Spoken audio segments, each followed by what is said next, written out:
Hello, everybody, and welcome back to my channel. My name is Cache, and we are watching Shay with the Hobbies. Background's a little different. It's a little wild at my place today, so either I had to switch it up a little bit.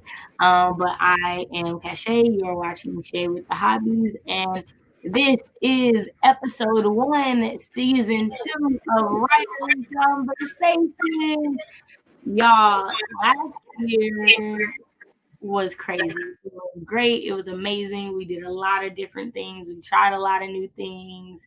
And I have to admit, the last video of the year was my absolute favorite that we did, which was just us going back and looking at everything we've done the previous 12 videos. So if you have not gotten a chance to check that out, it will be linked in the description box below, as well as the season 1 playlist and the season 2 playlist. Now, so that'll be there as well.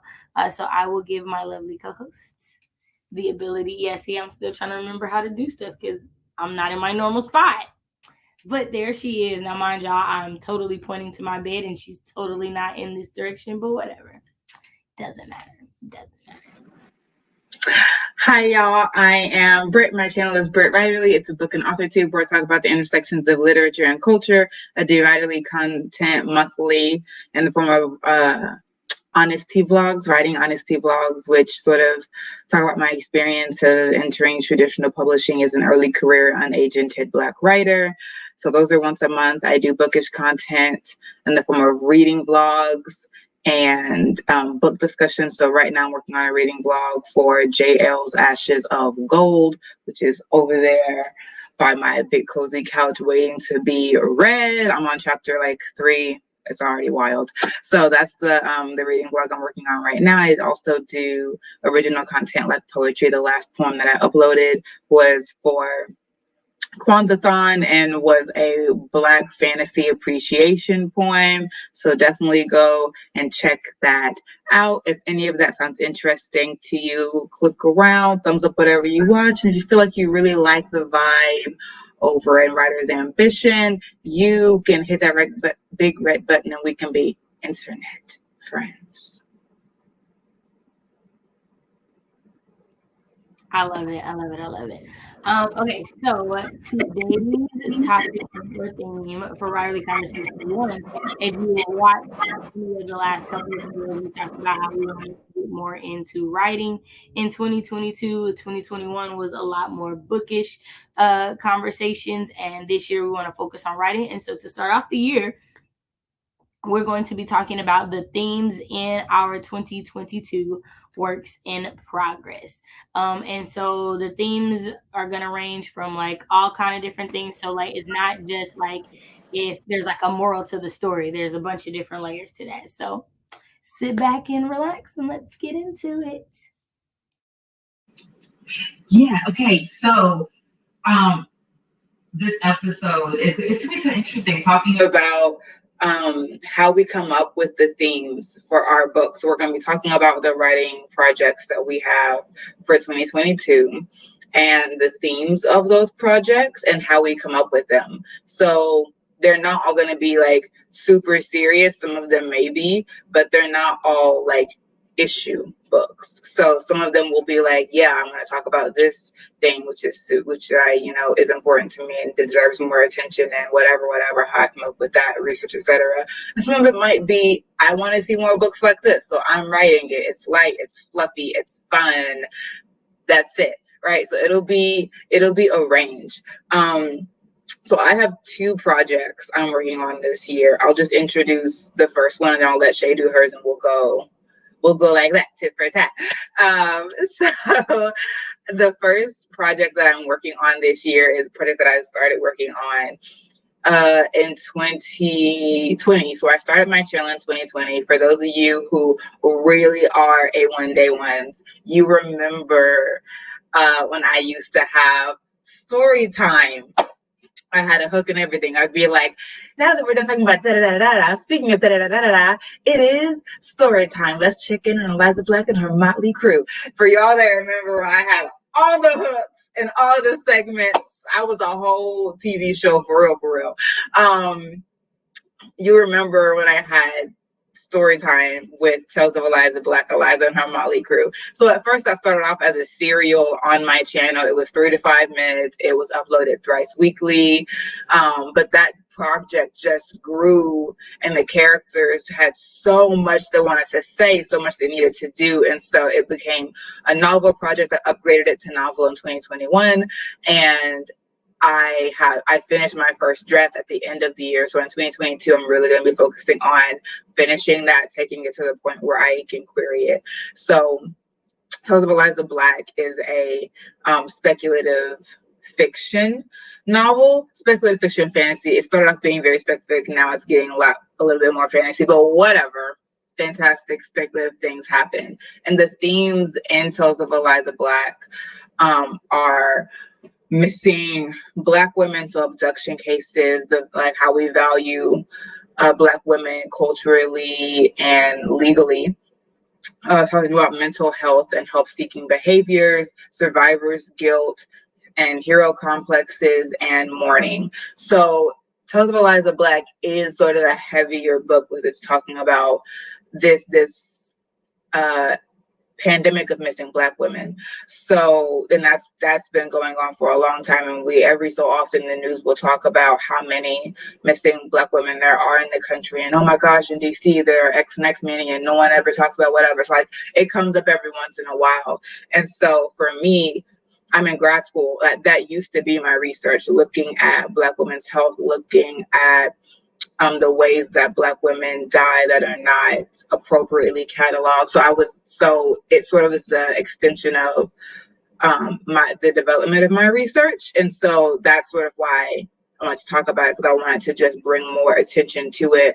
Tiffany D. Jackson's book, Monday's Not Coming, really hit me hard, because there's this little girl that is missing for a year. And you see Claudia, who's the POV of the book, you see her trying to figure out how do I help my friend, right? Like who do I report her to? She tries to report to the police. The police tell her to, well, you can't report her missing because you're not the parent and you're wasting my time. I have real missing cases. So it was shocking and heartbreaking, because it shows just how much we don't value, and by we I mean like as a country, not me as in me, how we as a country don't really value the lives of Black women and girls, and trying to really recover them versus just reporting on them after we found a body, right? So that's sort of what sparked more energy around Eliza Black. I already had the serial, I already started writing it, but as far as just like me being like, I really, really, really want to get this story out there, that just rendered my energy for it. Also, I wanted to talk more about mental health in my books. I want to talk about help-seeking behaviors, right? So when you are struggling with something, feeling that you can go and talk to a therapist, or you can talk to your parents or friends or whatever. So I wanted to just deal with those things in a variety of ways. So multiple characters have these mental health concerns that they do and don't talk about in degrees. And part of the mental health that I'm talking about is grief, is mourning. And so all of that just sort of came from my research interest, and then what sort of complex characters I want to have in this world and dealing with these issues. So that's sort of how I decided the issues, or the themes rather, for Tales of Eliza Black. It really came more out of my research interest, and then came out of, okay, well, emotionally, how would these characters be feeling, and then going from there. I like it. So I'm trying to go off of the work in progress ideas that we did when we did the Kwanzaa Thon mood board. So I'm like, okay, what were the 4 ones that I did? Because I know I divided mine into 4. And so one project that I want to complete this year is the Penelopes Curve collection.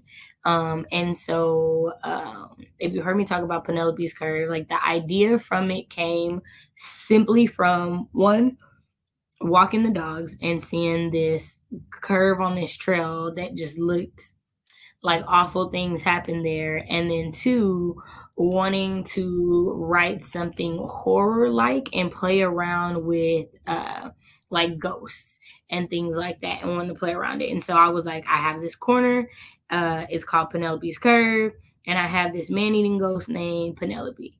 But as I started to like come up with the story and what I wanted to do, I realized that what is a common theme for me in books is women getting revenge and or justice. Now people call it revenge, I definitely call it justice, so that's why I said and or. And so the premise for all of the stories is that Penelope, she handles rapists, molesters, or would be rapists and molesters. And so that is what she does. And that's who she goes after. And the way that I wanted to write the stories that are in the collection is I wanted to talk about things that we don't talk about enough or as loud as we should, right? So there's the Miller Boy short story, and that is about, you know, that story is the conversation of men checking their friends, right? Like it can't just always be women being like, hey, I don't feel safe. Hey, like, no, like, you know, when your boy is wrong, you know, when your boy is doing stuff wrong. So there's a story for that, right? There's a story for when a child comes and they don't believe the child, and what happens when children aren't heard, right? Because we talk about women a lot, but we don't as much talk about the fact that women, male or female, children just don't get believed as often, period. Solely, like, whether it's a rape situation, whether it's a school situation, like just in general, adults are more inclined to believe adults.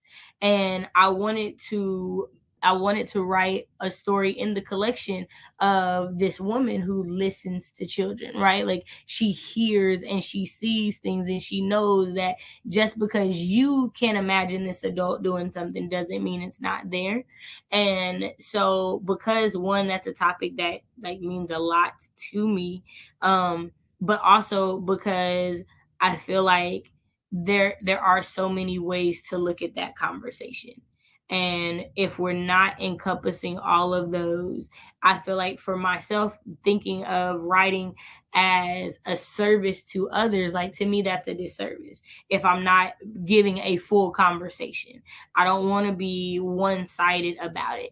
The other theme that is really big or the other two themes that are really big are food and family.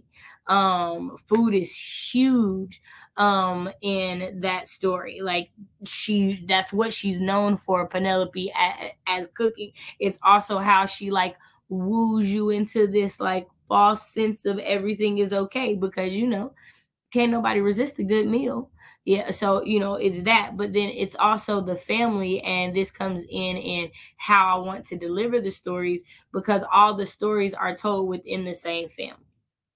So it's this bloodline of people and different points in times in which they're telling the stories. It's her grandfather, Sophie's grandfather and great twin brother telling their story from when they were a kid and they met Penelope. And then it's, you know, the knowing the man who ends up being in the Miller Boy story, who eventually marries Sophie, is telling his story to their daughter. And then Sophie is telling the story to her nieces and nephews. Like it's a family situation, because I feel that because families choose not to talk about these things don't get handled how they should.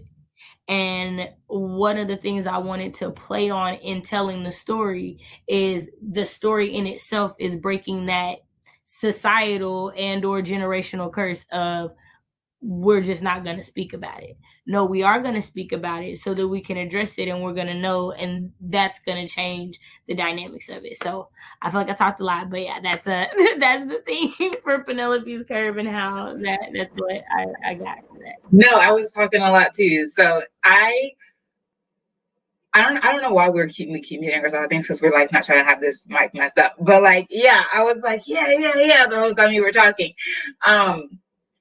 I love that, like, in both of ours, we deal with, like you said, women and girls. And because also these women had girlhoods, like they had childhoods where they may have interacted with molestation or sexual assault or abuse or verbal, emotional, mental, right? Like they have a profile. They have a psychological profile, and that doesn't start when you're 21 or 18. It starts early. Like as soon as you are sentient, your body is remembering things, even if you don't remember it, whether it's because you were too young to hold memory or because you've repressed the memory. Like your body is holding it. There's this book called Your Body Keeps the Score, written by I think this Austrian psychologist or something, talking about how your body stores trauma. And that happens as young as girlhood and goes into womanhood. So I definitely think it's important for us to give children the same consideration that we give adults, and not to adultify them, but to be honest about the fact that our children are under attack and they're not being protected in the way that they should.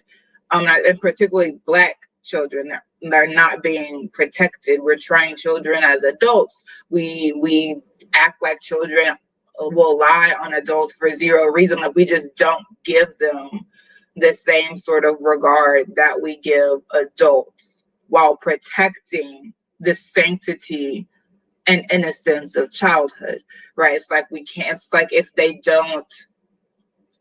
if they're not old enough to be considered an adult, they're not old enough to be considered trustworthy. And so all these things happen to children because we don't trust them.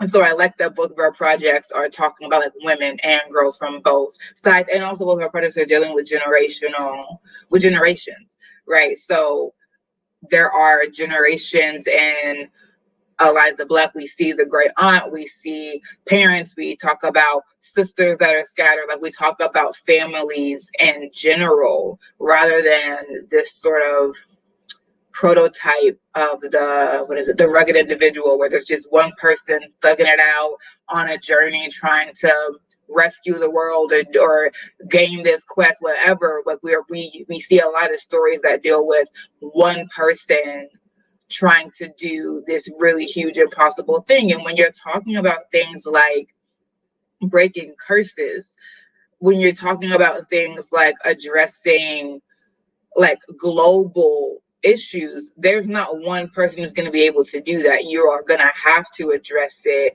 as a group, right? Collectively, because you're not the only one that's affected by that. You're not the only one that's in the situation. So I like that our books have a larger scope than just trying to write one story that's neat and contained and can go from chapter 1 to chapter 22 or whatever, and is over really neatly. It's a bit more messy in these books. Yeah, I like that. And I just spoke a lot, but we talk a lot. It is what it is. We talk a lot. It is definitely your story, though. What do you mean? Oh, yes, mine. Yep. So my second story that I'm working on in 2022 is #Third Fantasy. So that's the fantasy where it's these three sisters, and it's very episodic. I am so excited for this series because of the themes and the things that I want to talk about. So Tales of Eliza Black is really heavy. #First Fantasy is really heavy. They're heavy in different ways, but they're both pretty heavy. I didn't think that they were, but people that read my books for me are like, no, that was kind of, that was a lot. If someone else wrote them, you would think they were heavy. Probably. I just don't see it. I'm totally immune. I'm totally immune to it. But yeah, so the books that I have that I already have further along in the writing process, whether it's querying or about to be querying, they are heavier. But I want to be very, very intentional with #Third Fantasy about it being light. I wanted to write a book about these three magical sisters, and just the adventures and misadventures of learning magic and having to keep it a secret. And it's very coming of age. So the themes are for book one of hashtag third fantasy. The themes are patience, humility, family, and fun. And that really sort of gets at what I want the entire series to be. So, like, patience and humility, those are themes that are really particular to the youngest sister.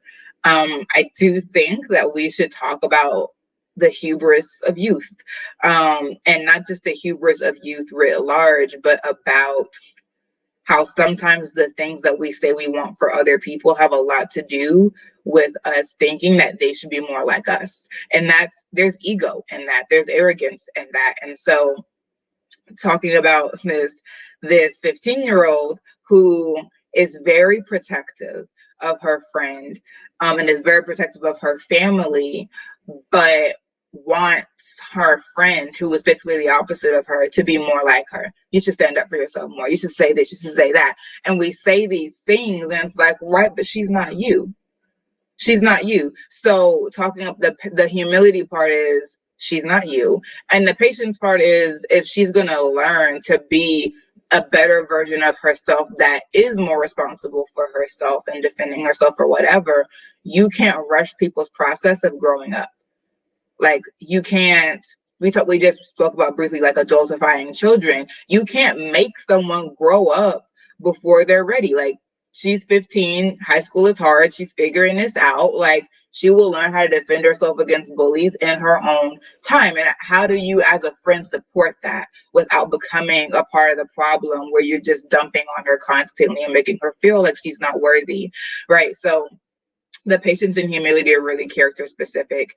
And the family and the fun is just like my aspiration for this series. I want to talk about these girls and their mom and their dad, and they're aware of the magic. It's not like no one in the family doesn't know about the magic. Everything is out in the open. They fight these things together. And these sisters are really close in age, but they're also like close to each other. And so I wanted to explore what would happen if there was a fantasy where that was not predicated upon secrets from people that are close to you. Right. So, like, what would happen if the mom knew that you were magical, if the mom is the one teaching you the magic, if the dad isn't magical, but the dad is does whatever he can to support, right? Like, what would that do if there's this big bad, and instead of keeping it a secret, you're like, Mom, this thing attacks me. Like, right? Like, what would that do? Would that completely flatten the story? I don't think so. Or would it take you to new heights of intimacy, of vulnerability, of trust, right? So I really wanted to explore a book where the family was a unit that was fully conscious of the premise, of the conflicts, et cetera, et cetera. And I also just wanted it to be fun. And I feel like I said this in one of our other videos, where I was like, yes, like Black Girl Magic and Black Boy Joy are hashtags now. So like they have been, it's a matter of time before they are even more commodified, and we're getting blackfished with these beautiful covers of Black girls who look magical, and Black boys who like they're having all the joy. Like we're seeing those covers that match the hashtag, and that's whatever. Like, if the stories are doing that, I'm like, okay, great. But I also just want to talk about fun, like, without even talking about like joy and waxing theological about the difference between joy and happiness and da da da. Like, I just want to show Black kids being kids, and the fun and the jokes, and like I said, like the misadventures when you're learning something and you're like, oh, I got it, and then it blows up in your face, and it's not a catastrophe. Like, you making a mistake as a child doesn't get someone killed, doesn't get your parent killed, doesn't get your friend killed. It causes issues, but it's a little funny. It's a little awkward in the way that childhood is awkward, and you have opportunities to fix it and learn from it. Like, I really just want to show us a fun, innocent slice of life where death is not the necessary end for anyone in the book. I mean, the truth is this: we go from lighthearted middle grade, and then YA is just death. My gosh. Like, that's legit what we do, and Yeah. it's weird to me that there are not YA comps that are just as jovial and get you into your feelings and make you feel like you're in your happy place as there are middle grade. There is a part of me that is bothered by the fact that whenever I hear people talk about being in reading slumps and things like that, the conversation is read romance or read middle grade to like get out of it because Mm-hmm. we don't have the same qualities in a romance in middle grade in our other stories, and Yeah. it's it's really telling. It's just really telling that in everything else there's no joy. Right. It's just telling. So as you were talking, that's what I was thinking about. I was like, yeah, no, because like you go from because that is like the hallmark of middle grade. Like you're not having these depressing middle grade stories. Like that's not what we're doing. We're trying to keep middle Mm-hmm. grade like happy and like positive. But it's like Mm-hmm. YA and like we're still having children. They are still meant for children. So why are Right. we diminishing that joy? So that was what as you were talking, I was like, I see this in on display in how Right. even from booktube, like just watching people's videos, I see this because of that. So I just thought that was really interesting. The other project that I'm working on or that I will be working on is finishing up the adult thriller. Tentative title right now is Not a Destiny Code. And the theme for that is again justice. I mean, you can call it revenge if you want to, but it's justice. And it's you know it really makes me think of in certain terms like law abiding citizen and John Q and like what happens when you push a parent to their breaking point. Like what happens when because the thought is for a lot of times like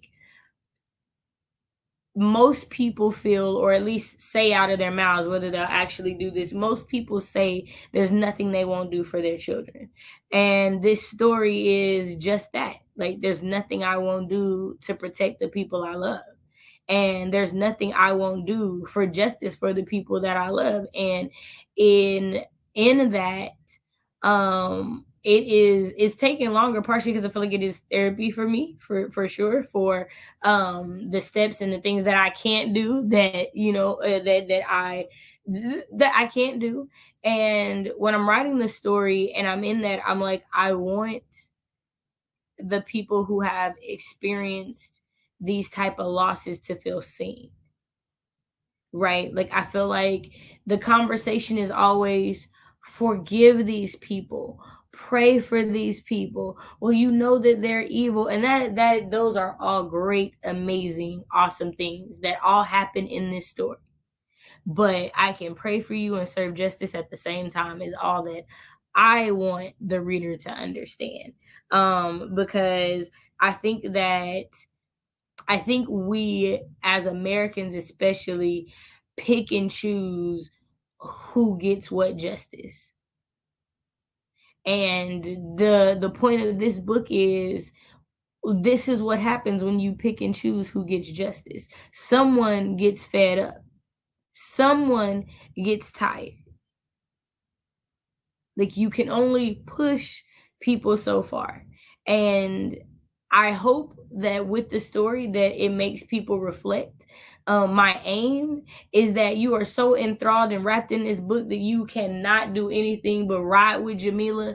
And then when you get to the end of the book, and if you even for a second hesitate and change your mind, that you sit with yourself and wonder why. And that's the thing. Like it's truly like what where do I want the book to bring the person, the reader, the person engaging in the story. I want it to be so that you are so involved and wrapped into this story that you can't help but understand what it feels like to have your back up against this wall. Because I think the one thing that I think makes it so hard for us as Americans to change and do better is that we really have a hard time looking at things from other people's perspective. And that's what this whole thing is like that is the point of that story for me. So I feel like I talked a lot. No, I think it feels like we're talking a lot because we can't both be off mute at the same time because it's messing with the sound. So usually you hear all my ad libs while you're talking, and we're like talking with and over each other.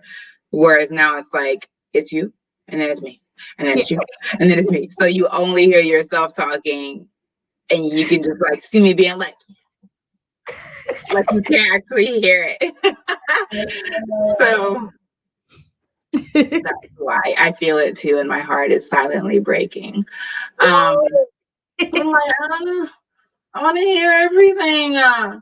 We're trying a new recording platform, y'all. So y'all bear with us. Right. But yeah, no.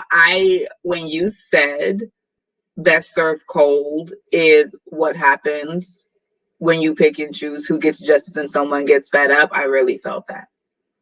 Because as it is, and I think what people are going to have to sit with is, as it is, we criminalize people who do get fed up as if we don't know why they're fed up. You take someone's world and then they act out in what you can see of this highly constructed world, and you don't you don't see the matrix. So it's just like to do that, it takes someone refusing to understand why someone would choose to do that. We only understand that it's a choice in so much as we decide to hang them with their decision, but you don't think about the fact that why would someone choose to do that? What would drive them to that? That's the whole point. Like, y'all forget, people don't just make these decisions willy-nilly. Right. Like I'm throwing everything away. Right. You pushed me to a point where I felt there was nothing else to do. That's why I was like, I have to say, you push people into these corners. When you put somebody's back up against the wall and all they have is to fight, this is what you're gonna get. And the truth of the matter is, when you read the book, what you're all going to realize is that you have really not pushed Black people to the point that their back is up against the wall, because all of y'all are still alive. That might get cut out, but it is what it is. It is. There has never, ever, ever been a white massacre at the hands of Black people in this country, ever. Yeah. I think it says a lot about the fact that Black people are also invested in this constructed society. If every Black person was to reach a point where they felt like it was that they were actually completely disenfranchised, like there was just zero way to make $1 out of 15 cents, and you take my children and you lynch my husband. If we actually were to go back to that, and there was no way to move out of it, it would be a race war. If we actually got to the point where it was so bad where it's there is no justice for Black humans, and we're constantly under attack and our children are not safe. The truth of the matter is, had George Floyd's had Derek Chauvin got off, had Ahmaud Arbery's killers got off, that's where we would be right now. The truth of the matter is y'all know y'all had to give us somebody because you were too close to pushing us to the breaking point. Because there was so much happening, with the riots and everything like that. Yeah, it was too close. That man was tried and convicted of that crime less than a year after it happened. That don't happen for almost nothing in this country. Nothing. Not no. Yeah. America knew what it was doing. Like, hey, we gotta give y'all somebody. Which tells me that there's a calculus going on where you are literally, like, you're willingly taking things, denying justice, as long as you see that there is not going to be a massive repercussion that will be unmanageable. So as long as it seems like we're docile and meek and, oh well, like, as long as there's enough people justifying it, you're gonna let it go. But if there seems to be a mass consensus that this is not okay, and that there's like a mass disillusionment with the justice system's willingness to engage Black people, you're just trying to skirt that line. If that line were ever to be erased, there would be mayhem. And so you're this calculus where it's like, okay, I can take all these things, I can give them back that. I can take all these things, I can give them back that. Like, that's what 2020 showed us, is that there truly is a calculation going on where you decide to not give anything but the bare minimum that you feel would keep absolute anarchy from breaking out. It's funny because you started talking and Negroes, sweet and docile, meek, humble and kind, beware the day. They changed their mind. Like, when you said humble and kind, and I was like, I was thinking about that poem. I was like, I was literally thinking about that poem. I was like, oh, beware. Like, it will. Beware. Langston Hughes is the whole reason for this novel. Beware the day. Beware the day. They are tired of this. Right. It's definitely prophetic, and it also lets you know that Black people have been deciding to invest in collective peace, even what Martin Luther King would call a negative peace, over completely just ripping this, turn the house down. Right. Not because we couldn't, but we chose to be different, right? Like, I don't think people think about that. It wasn't that we couldn't have been violent back. We chose not to. And then you spat in the face of that to only come back in 2022 and be like, but you are not violent. Obviously, y'all didn't get the message because we still dealing with the same stuff. So apparently y'all just need new rules. Excuse me. Yeah, that definitely is one of your projects that I'm looking forward to coming out, if only for like the conversations that it will incite.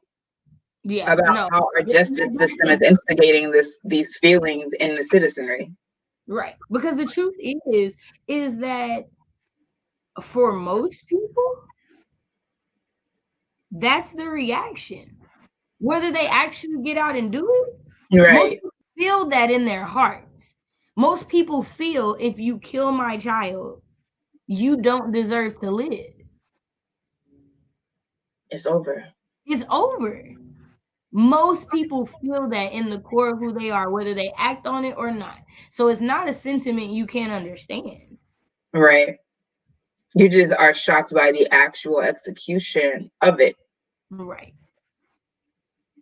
Absolutely. I agree. Right, because we make movies about it all the time, just in different formats. So clearly it's a public fantasy. Right. It is, very clearly. Like, hey, somebody take my child, I do whatever I got to do. Period. Like, legitimately, Taken got 3 movies and she was only kidnapped. Didn't nobody kill her? Or sexually assault her. Like, because the death was not the threat. The threat, and let me say this, advocating for nobody, white or Black or Asian, Hispanic, Latinx, Pacific Islander, nobody to experience sexual assault, human trafficking, full stop. Period. That movie, like, it's interesting that the stake was not her death, it was her innocence. Because her innocence is what got her into that. That movie, when I watched it, I was here for the action scenes, but that mother and that daughter annoyed the holy crap out of me. That did not even have to happen. My And whole thing is, there's what? no way I know my husband worked for the government to the point that you know that he's basically a spy. And I'm lying to that man, ex-husband or not. I'm not lying to that man. Why would you do that? Not a thing. Literally, I'm like, why? Like, I understand that you don't like. He's been absent. We got to talk about y'all and y'all co-parenting because it was a big old lie. Leave the country? Like, not just leave the country. You get her to manipulate him into exactly leaving the country just to find out y'all didn't agree to let this 17 and 19-year-old backpack across Europe. Following a boy band. Not mind you, not a country, countries. They're backpacking across the continent. Just what? It just made no sense. It didn't make, and it was just like, that's the fact. I just think it is so notable who was in that movie. Would it have been the same sort of like blockbuster if it was Will Smith and not Liam Neeson? And with it being Will Smith, sure, maybe. But if it was another Black young actor that we don't really know, because we know Liam Neeson, we don't really know. Black Kidnap movie I can think of that like was, I feel like, waist deep with Tyrese when his son gets kidnapped in the car, him and Megan Good. And now that I remember being a big movie, being a big deal, but that was also like a big deal for us. I don't feel like that was right. big for like all of Hollywood. But I remember that big because he was a single father and he went out and like, nah, they kidnapped my son and I'm gonna get him and I'm gonna do whatever I gotta do to get him back. That and also Cradle to the Grave. Right. Yeah. But again, like, big for who? Right. Because those are one movies, and we got a whole like franchise now of Taken, where they're taking the daughter, they're taking the mother, like all these things. So that's just the thing, is like, because stakes have to be important. They have to be pathetic, and not pathetic as in like pitiful, but pathetic as in like pathos-full. They have to be something that would tug on the heartstrings for the majority, if not all, of the audience. And that thing missing don't tug on y'all heartstrings. What? I said, the truth is, little Black girls going missing don't tug on y'all heartstrings. And that's the thing. Like, the stake was a white girl's purity. Not it couldn't, like, it wouldn't have been anything else for 3 movies. Right, because it wasn't her friend. Her friend wasn't the thing. Like, you didn't feel the same way about her friend going. Like, you were made to feel differently about her than her friend in the movie, even though both girls went. Her friend, like, yes, because her friend was like the wild, the crazy one, the like taking the risk of getting in the cab in the first place. Even if you even look, like, watch the way that Liam Neeson's daughter moves, she moves like a child. And honestly, she moves like a child who is more immature than she's supposed to be playing anyway. From the way that she runs to the way that she talks, like, every movement of her was utter and complete innocence, and like innocence that has no concept of danger in the world at all. Like, the way she's like, her body is out of control when she runs. Like, she is just flinging herself around. She is not in any way made to act even like a mature child. Like she doesn't act like a 17-year-old. Exactly. I'm like, what 17-year-old do you know that runs like that? And when I was watching it, I remember being like, you move like you went on this trip to prove you were cool. Like, that's how it moves. Like, it moves like you don't even fully want to be here because you're not comfortable. Because as soon as you find out that her cousins aren't there, oh, well, wait, no, I really did think they were going to be there. Like, right, because there's a part of you that knows that you weren't old enough for this Right. Exactly. Like, you know, you told a lie, but somebody else told a lie. Wait, that's 2 lies too many? Wait. Same energy? No, not okay. So like that, like stuff like that, where it's like the fact that it's Jamila, right? Like, and not Jessica. Right. Like, if it was a white woman doing all these things, it's liberation, it's women taking power. But the fact that it's a Black woman who was already masculinized, right, her doing any acts of violence is already her feeling rage is already too much, right? It's already hyper aggressive. And so I think that's going to be the thing with Best Served Cold, is that it's going to bring up conversations about whose innocence is valued, whose childhood is protected, but it's also going to bring up conversations again about how we see Black women and their ability to mother. right. Like when it comes to a mother and what she will and won't do for her child, what exactly is off limits? But who gets to mother in that way? And whose mother is rendered criminal if she does things that are already racially inflected, i.e. show anger, which is already vilified for Black women and men. So I think that's going to be the conversation, is it's going to come down to legal and moral value, and also representation and criminalization. And that's the other part of the conversation also I want to happen, is that just because something is legal or illegal doesn't make it right or wrong. Like, we live in a country that has made things legal and illegal based off of how they feel about the people who do them, not even necessarily about the crime itself. And so in that conversation of it, right, because we have the law enforcement side of the story as well, we have to deal with that, right? Like, just because this person is not in this position that you think they should be in, how is this different from us killing somebody that we think murdered somebody, right? Like, we do that all the time as a country. Like, we have the death penalty for a reason, right? Because we do think that there are some times where death is the option. Who gets to decide that? And why? Because, again, to me, if we can just talk about this, because this is just something that just bothers me, and I know it's just random, but if we're being honest, we have people who arrest you who go to school longer than the people who have to defend you in court, and the people who have to preside over you in court.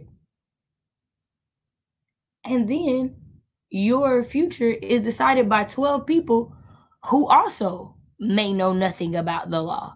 And it's their interpretation of that thing that they know nothing about from watching a case. And you think, this is justice? Who came up with this system? When was this system started? And why was it started? Right? Because, like, we think about when police start, right? We think about, when did citizens arrest become a thing? We think about, when did jury trials by your peers become a thing? We know the history of them, right? Like, it's the majority of your peers will have a Black person who defended themselves in front of white people. Those are not your peers, especially when we're talking about like historic, like legal history. It puts minorities in precarious situations where their fate is decided based on racial bias, and then you get discrimination. If there's a Black juror, have you ever had a negative interaction with a police officer? And that can be a question worth striking them off. Right. And it's a valid strike. Right. And you either gotta lie and be found in contempt or perjury if it's found out. Right. And where you could mess up somebody's case that you were trying to help in the first place. Like, it's just so many different things that when we have these conversations about this, when this book, woo, God blesses it and it's finished and we get an agent and it's on submission. Amen. All these conversations are going to be so important. Like, and I can't wait for them, because we don't talk about them enough. We're always like, well, it's illegal. Well, it's against the law. Okay, cool. Right? But who's making these laws? Right. And with what intent? Because protection is not the intent. It's not about protection. Right, because we make new laws all the time, and we are protecting and stopping less and less crime every year. Like, right. It's not about protection. So that's the other thing, is like, we're all pretending like the purpose of the law is to keep, like, the purpose of the law is to keep order. and we don't give any sort of caveat to what kind of order that is. But just because something is orderly doesn't mean it's correct. Right. It just means that it's happening in a structured manner. But violence can be orderly. Oh, right. Right. You Why? can Because structure we believe in anything. war. Don't we believe in war? Don't we have war? Don't we have the military? Don't we? Oh, okay. When we talk about interlocking systems of oppression, that is order. They are structural, they're systemic. That is order. And Right. so when we talk about law and order, if we don't peel back these like pretty aphorisms that we keep to protect ourselves against having to admit that things aren't doing what we thought they were doing, but they have always meant to do the harm they do, Right. then we can't Always move doing forward. what they were designed to do. They're just not Right. doing what we were told they were going to do. Exactly. Two very, Exactly. very different things. Exactly.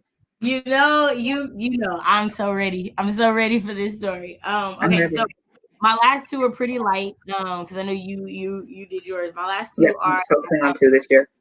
are the we got on that, and my brain is like, oh, don't talk about that. No, Escape room. the escape room, right? And so that just came from I like puzzles, and I wanted to do puzzles, and I was like, I'm not brave enough to do a puzzle for a whole novel, but I am brave enough to do a puzzle for a couple short stories. More than a couple, obviously, it's gonna be a collection. But so that was the thing for that, like wanting to create puzzles in a story, but also knowing that like it's gonna take some work, it's gonna be a thing, right? But I figured it'd be fun. And so I wanted it to be something that was fun and challenging, right? And then the last one is the fantasy. Your girl is trying not to use the letters Y and A when I describe it. I'm really trying not to use those letters. But it's another fun one. And the theme again is family. It's a light retelling of Mufaro's beautiful daughter, so it's fantasy, and it deals with like a prince who can shape shift and what that means and things like that. And it's a cross between Mufaro's beautiful daughter and the story of Esther. And I wanted it to be I want it to be light. I want it to be something that makes you like laugh and giggle and make you be like, oh my gosh, these girls are a trip. But I also want it to be something that is empowering, right? Because like I feel that sometimes uh when we create things that are empowering, the character has to be quote unquote strong. And in this story, I want to showcase the many ways in which strength shows itself, and that strength doesn't always have to be this I don't let nothing bother me, I da da da da. No, strength is, hey, no, something bothers me, we're going to address it, and we're going to address it right now, and we're not going to let it be an issue. And yeah, I'm uncomfortable, and yeah, it doesn't feel good, but it's more uncomfortable to let this keep going than it is to address it. So I'm just going to address it, and it's going to be a thing, and we're going to fix it. And I want to explore healthy female relationships, especially between black women. Especially between black women. I feel that there are so many stories in which I read where it's not there, or it's a healthy female relationship, but her best friend just can't be black for some reason. And it's also why y'all know I'm a stan. I'm not a stan, because I'm gonna stop saying that, because I've been listening to Gen Z say stan, and I'd be like, y'all, do y'all know who Stan is? Stan was a mentally deranged fan of Eminem. That's what the song was about. He was mentally deranged. He had his baby mama in the trunk of the car. That was the whole point of it, y'all. A stan is psychotic. Y'all are using it like fan, and then it's not it. I just need to like let that out. Gen Z, I just had to give it to y'all for a second. I am a fan of Elizabeth Acevedo, and the one thing that queen will always write is a beautiful friendship between two black girls. She will always make sure there is a beautiful friendship between two black girls, and I love it. I love it. I love it, and it's what I aspire to have said about me when I write. That there are beautiful black girl friendships. So that's all I got. Yeah, I think that's beautiful, honestly. Like I agree. And I mean, and mine too. Yes, there will be hard things. Even in Tales of Eliza Black, even in hashtag First Fantasy, they are hard. But you're also gonna get friendships where it's like, what won't you do for a friend? Those are my friendships where it's just like it's understood. There's not anything I'm not gonna do for you. And if we're gonna have to go to the edge of the world, then we're going to the edge Right. of the world, not you. And so I think that is important also to show new friendships, right? Because I do represent a lot of like best friends who have been best friends for years, but I also like showing non-microwave new friendships between Black people.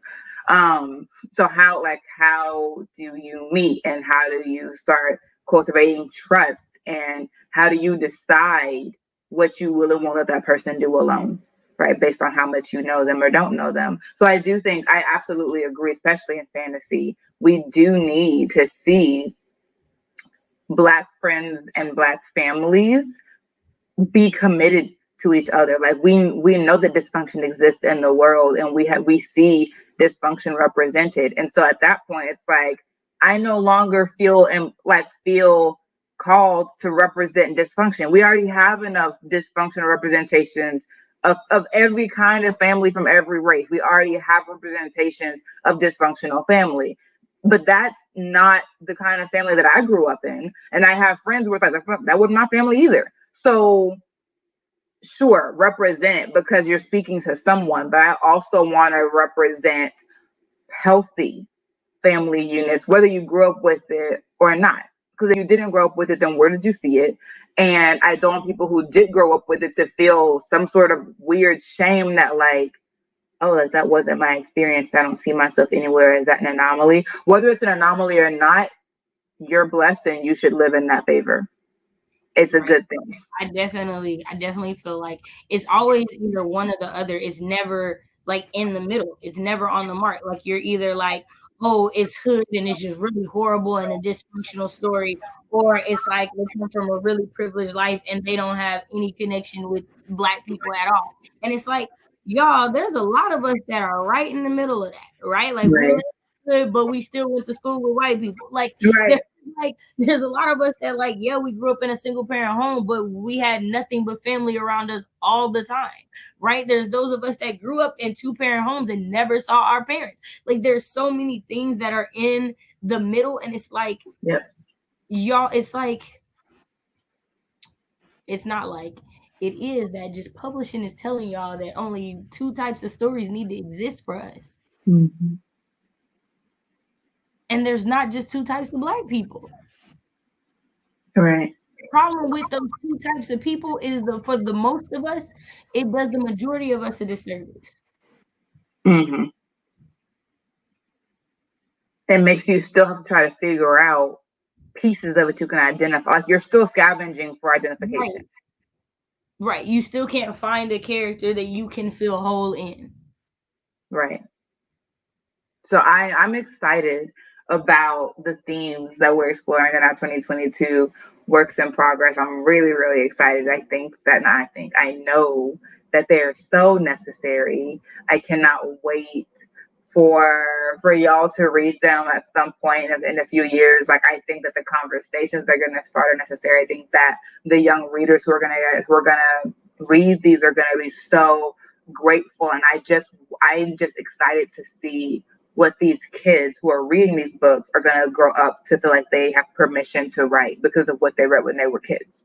And that's what's exciting to me about books that explore these themes, whether it's contemporary or fantasy, is when you see it, it gives you a model and it gives you permission. And I am excited about the models and the permission that these themes are exploring for young readers in the near future. I agree. I agree. All right, y'all. Well, we are gonna wrap it up. That is it for our first writerly conversation of 2022. Y'all, we're deep into season 2 now. We are here. The girl is excited. We got a lot of stuff coming up for y'all. I'd be lying if I say we have the whole year planned. We got like maybe 6 months, but we got stuff coming. We gonna hit y'all with a little razzle dazzle and whatnot.